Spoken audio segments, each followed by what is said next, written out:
सभी को जय भीम, जय भारत, जय संविधान।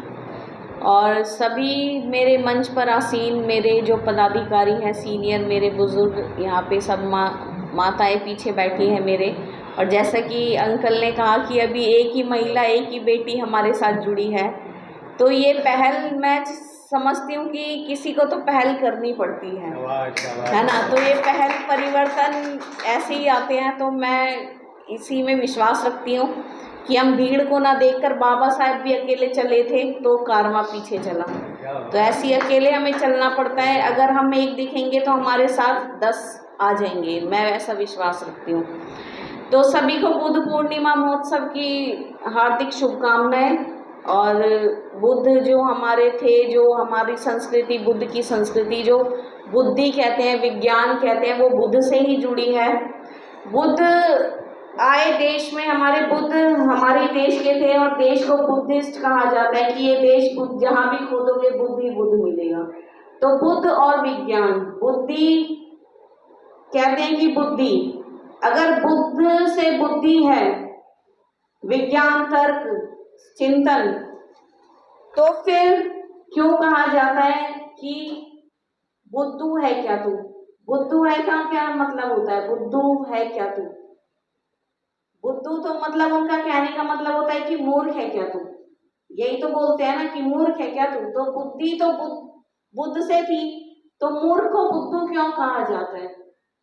आपने कभी ये चीजें सोची है, चिंतन किया इस बात पे कि आपको कहा जाता है बुद्धू है क्या तू?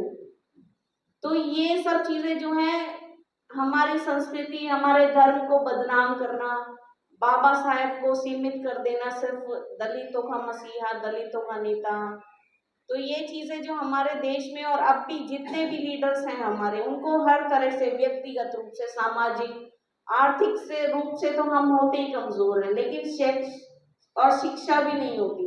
आज हमारे जो नेता हैं, राजनेता हैं, वो जैसे भी हैं, लेकिन दलित समाज की स्थिति, बाबा साहेब जब गांधी जी से मिले थे तो उन्होंने यही कहा था कि कोई भी दलित कभी अगर इस देश में होगा तो वो अपने आप को अपमानित ही समझेगा। अगर स्वाभिमानी दलित होगा ना कोई भी इस देश में, पढ़े लिखे आज हमारे कितने बुद्धिजीवी हैं, डॉक्टर रतन लाल जी हैं, है ना, doctor professor Ritu Singh DU की प्रोफेसर थी, देखा आपने कितने दिन आंदोलन चला, लेकिन कैसे वो अपमानित कैसे हुआ, उनके साथ जातिवाद हुआ। हम नहीं कह सकते कि जातिवाद बहुत बढ़ चुका है, और दिल्ली देश की राजधानी में बहुत ही बढ़ चुका है, जो शायद कोई गांव देहात के लोग सोच भी नहीं सकते, सोच भी नहीं सकते। हम आरक्षण खत्म किया जा रहा है, प्राइवेटाइजेशन हो गया है, क्यों? क्योंकि हम इस जमात को बोल दिया गया है कि हम सिर्फ फ्री का खाने वाले हैं। 5 किलो राशन कोई 10 किलो दे रहा है, कोई पार्टी 15 किलो, बस इसी में सीमित हो चुके हैं। हम ना रोजगार की बात कर रहे हैं उनसे, ना हम शिक्षा की बातें कर रहे हैं, ना हम सवाल पूछने लायक हैं। तो ऐसे कैसे? हमारे लोग जब सत्ता में तो तब आएंगे ना जब वो शिक्षित ही होंगे। कुपोषित है सब, ना ढंग से उन्हें पोषण मिल पा रहा है, ना शिक्षा, ना रोजगार है। रोजगार के बाद ही तो आप, अगर अपना घर ठीक होगा, आप खुद सही होगे, तभी आप राजनीति की बात भी सोच सकते हो। सफलता कैसे मिलेगी हमें? और राजनीति में सफलता तो बात करते हैं कि ये गैर राजनीतिक संगठन है, हमेशा यही बात होती है, लेकिन कहीं ना कहीं बाबा साहेब भी राजनीति से ही जुड़े थे। राजनीति में नहीं आते बाबा साहेब तो ये संविधान भी नहीं बनता।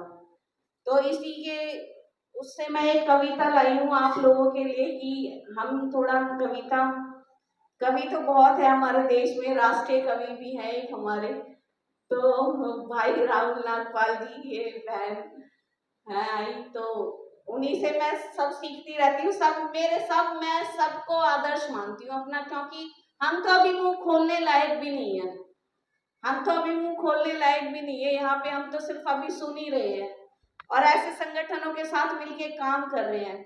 तो कविता मेरी यही है बुद्ध के लिए, जो बुद्ध ने हमें सिखाया, समता, समानता, भाईचारा, ये तो इसी के लिए कि चिंतन ही हथियार है तेरा, इसकी तू धार बना, कुंद हुए मस्तिष्क को फिर से तू तलवार बना, काट अंधेरा कर सवेरा, रोशनी की कतार बना, एक बार खाली भी जाए कर 100 प्रयास बना। सामाजिक परिवर्तन पथ है तेरा, इसका तू आधार बना। एक एक को समझाकर समता मूलक समाज बना। धरती तेरी देश है तेरा, फिर भी क्यों है दास बना। छीन ले अपना सब कुछ वापस, जागृत हो यह आस बना। छीन ले अपना सब कुछ वापस, जागृत हो यह आस बना। तो बुद्ध धर्म की क्या पहचान? मानव मानव एक समान। सब मेरे साथ नारा लगाएंगे, बुद्ध धर्म की क्या पहचान? मानव मानव एक समान। धन्यवाद। जय भीम, जय भारत, जय संविधान।